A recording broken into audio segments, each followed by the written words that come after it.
In today's episode of Roots to Roots, we bring you the story of Rahul Chadha, founder and chief investment officer of New York based Shikhara Investment Management. Rahul Chadha grew up in Delhi, but unlike many children of his age, Rahul had big dreams. So I think my story's been all about dreaming big. Grew up in Delhi, so first 25 years I kind of was in Delhi. I was lucky that I had an uncle who was a stockbroker, so he introduced me to markets when I was 15 years old. I still remember उस time पे IPOs होते थे, तो I invested in Gujarat Gas, and that was an IPO one got. But I was always interested in business, so I started reading business magazines. There were these Business World, Business India, when I was 12, 13 years old. So when I was in undergrad business, like I went to College of Business Studies, which is now called Shahid Sukhdev Singh College of Business Studies, the number one BBA program in India. So I still remember in my first year, we had to do a project, and I did this project on economic liberalization, where we cold called and met Mr. Montek Singh Ahluwalia. We met Mr. Piche Tamram over there. So that was always there. So always kind of a hustler kind. Did my masters again from University of Delhi. After completing his studies, Rahul's journey took him to Singapore, where he joined Mirai Asset in 2006. By 2008, he had moved to Hong Kong and began working with Mirai's Asia and India funds. During these years, Rahul became a familiar name in Indian business media. His insights were valued. But in 2022, something shifted. He asked himself a simple yet powerful question: what next? You live only once, as I could say. So it was important to get a new, fresh challenge for the next 20, 30 years of life. And that was the point that, look, we've seen great Indian companies globally, but we've not seen Indian or Asian origin respected global asset managers. So let's try to build that. And I was lucky that I'd applied for my US green card under EB1, which is the category they have for exceptional talents and talent in business. So got my petition approved, and as a family we moved here to the US. So that was in October of 22. Over the subsequent 6-9 months, kind of handed over my responsibilities at Mirai Asset to other people, and then we kind of started Shikhara. So again, it's not been an easy journey. We've seen how rocky markets been over the last 9 to 12 months in this global world of unpredictability, etc. But I think that is the Shikhara advantage we bring to the table with a presence across New York, Hong Kong, and Mumbai. You have a footprint in the top three economies of the world. It's a 17-member team, and look, Shikhara is the name kind of an states. It means Shikhar, that is the peak in Sanskrit, the summit, which is a vantage point for your deep, insightful thinking.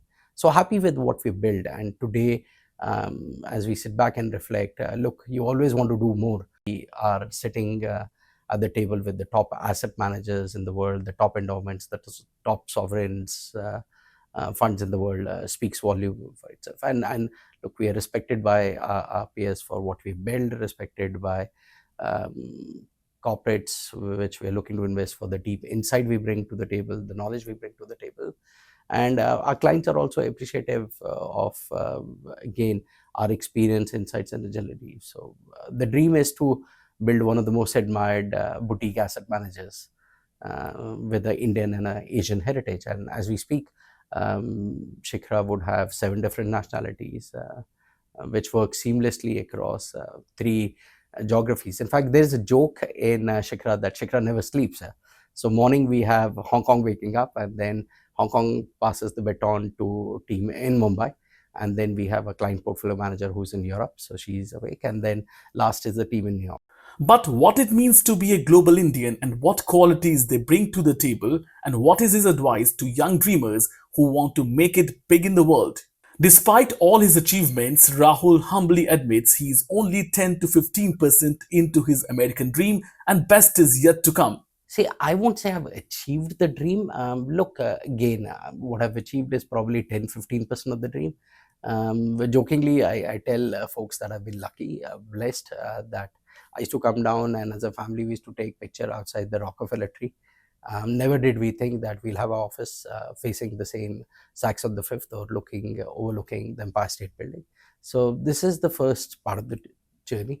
I think it's all about have believe in yourself, think big, and control the controllables. So for us at Shikhara, it is all about raising your game, day in day out.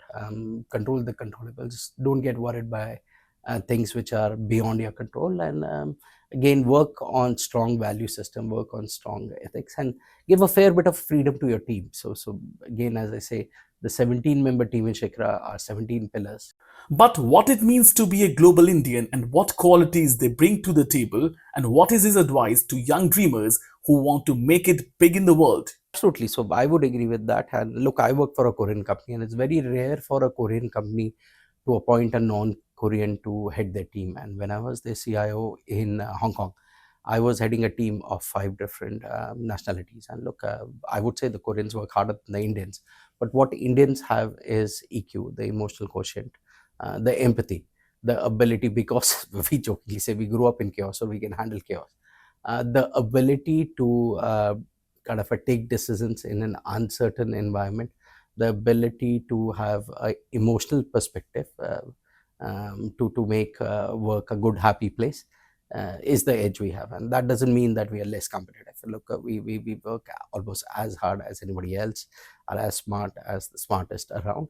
But I think the EQ or the emotional quotient helps basically. I think it's good enough, and I think I remember this. So this was something spoken to me by a senior fund manager in Hong Kong, and he says a cream always rises to the top. So you don't have to go around and tom about it. Yeah. As you see Indians rising across sectors, whether it was tech, finance, etc., people will acknowledge. People will acknowledge kind of and the value, the perspective that they bring to the table. And this is the message I give it to my kids.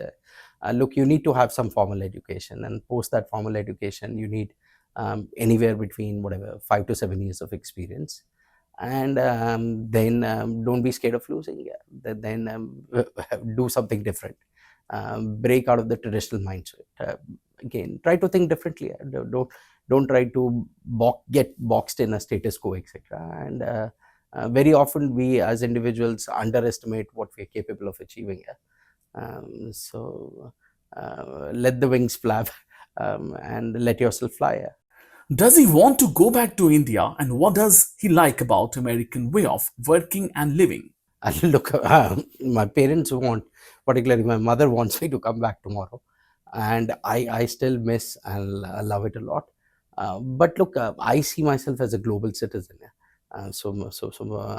My home may be here in New York, but I've always believed that our experiences shape us, and I'm constantly traveling, constantly kind of and seeing new cultures, meeting new people, etc.